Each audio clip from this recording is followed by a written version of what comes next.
endlessly ever after. Pick your path to countless fairy tale endings.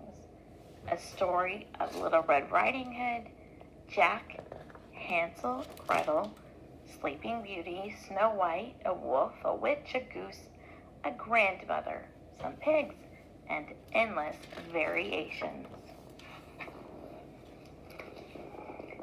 Your mama shakes you out of bed and she says, "My darling dear, you need to run to Grandma's quick. She's feeling ill, I fear. Now take this cake to cheer her up and have a lovely day. But mind the path, for danger tends to lurk along the way." So up you jump, you give a nod, and through the room you tear. But wait, you'll need to grab your coat. It's rather cool out there. What next, Rosie? Which coat will you wear?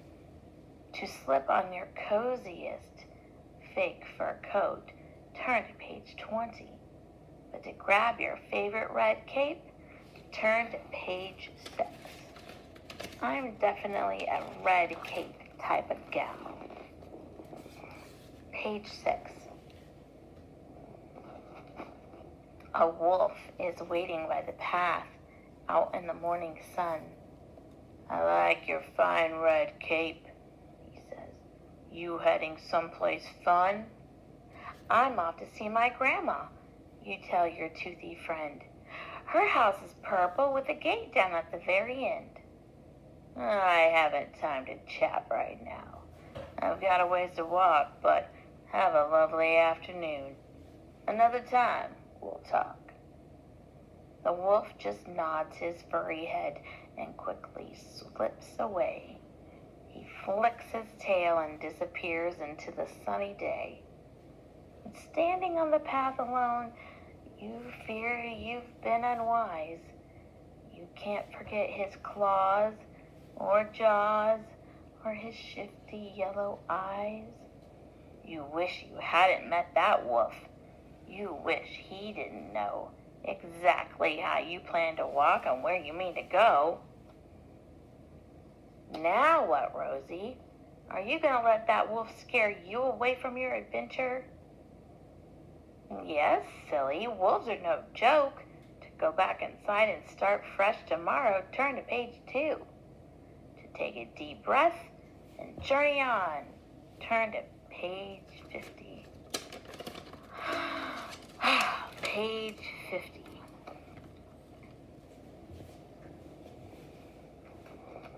You will not let that mean old wolf destroy your lovely day.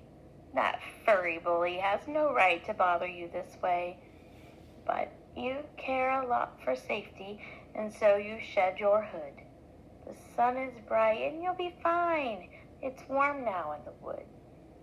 The smell of flowers fills the air so fragrant and so sweet.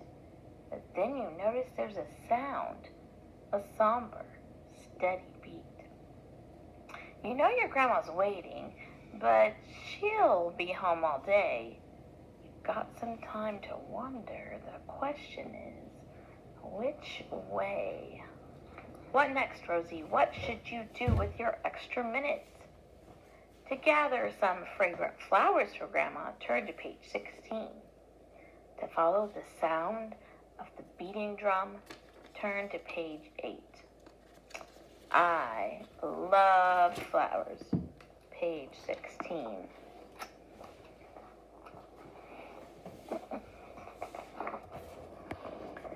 What sort of girl would want to chase a somber beating drum? Makes you think of marching feet. It makes the woods feel glum.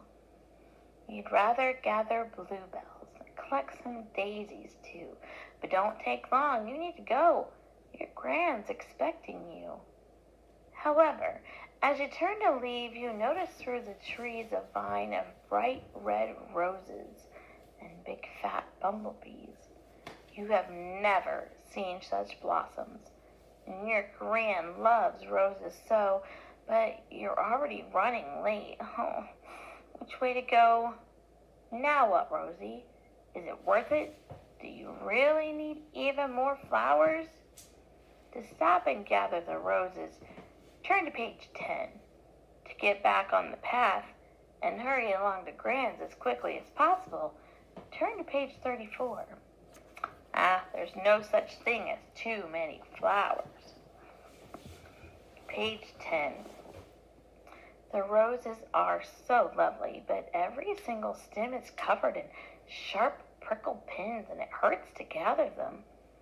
When suddenly the vines all part and make a door for you, of course you want to step inside, but is that smart to do? How do you dare to enter this castle of a home? And yet, how can you bear to leave where magic seems to roam? What next, Rosie? Are you really so afraid of magic? To pass the thorns and enter the castle, turn to page 42.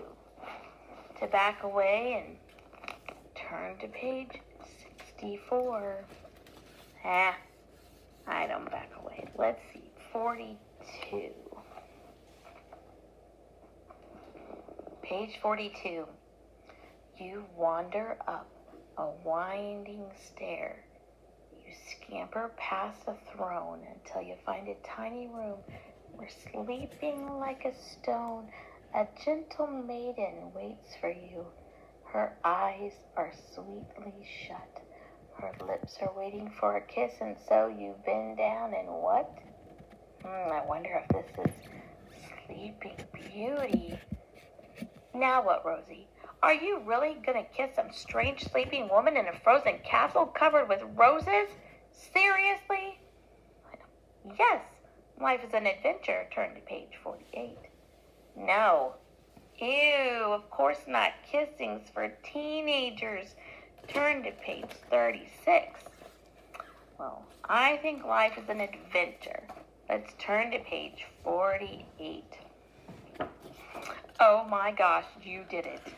You kissed the Princess Fair, who softly stirs and yawns at you through endless yards of hair. But then her big eyes widen and she cries, "Oh no, the Queen!" And sure enough, a woman waits behind you. She looks mean. "You know you should be napping," the evil Queen exclaims. She conjures up a potion, unstoppers it, and aims. What next, Rosie? Are you really going to take on that evil Queen? To run at that Queen and try to grab her potion? Turn to page 40. To duck and dodge while you think of a plan? Turn to page 71. I am definitely more of a planner. Page 71. You duck and dodge, and just in time, the Queen runs straight at you, but you think fast, trip her up. She stumbles on your shoe. The potion tumbles from her hand, and cinders fill the room. It smells like last year's roses, like rain and ash and doom. So you head for the window and leap into the air. You'd like to pick another path, but fate awaits down there. Now what, Rosie? You're jumping out a window. Do you really want to see what happens next? To leap with your eyes open, turn to page 26. To leap with your eyes closed, turn to page 74. I'd much rather see what kind of danger I'm falling into than the unknown. Page 26. You drop and flail and flutter. You wish and hope and pray. You can't imagine what might happen now to save the day. But then, surprise, your landing isn't terrible at all. A candy-coated cottage was there to break your fall. And when you search the wreckage, you find 2 more new friends who, like the princess at your side, were facing grisly ends. Candy-coated cottage and 2 more friends that were facing grisly ends.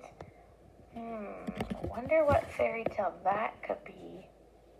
Well, what next, Rosie? Are you going to bring strangers along with you to Gran's house?